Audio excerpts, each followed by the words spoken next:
Medine şehrine vardım bir akşam vakti.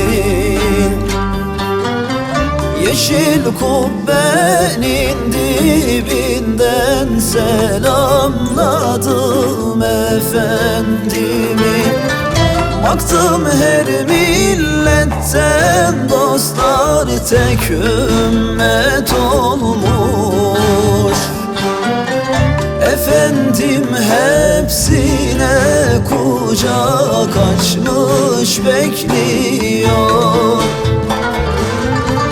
Baktım her milletten dostlar tek ümmet olmuş.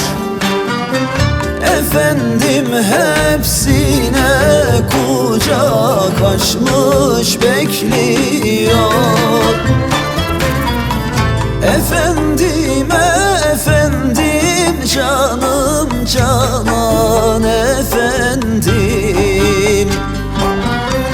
Sen canımsın cananımsın, canana cansın.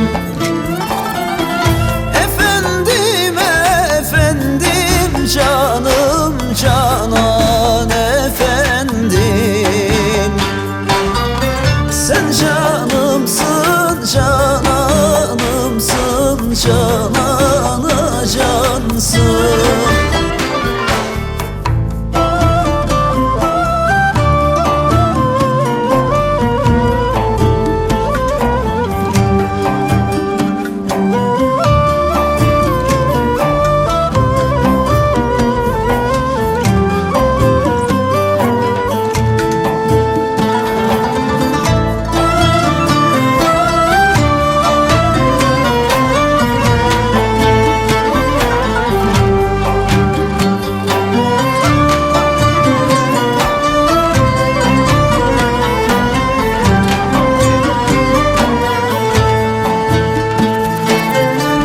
Mescid-i Nebi'ye vardım, kamete durdum.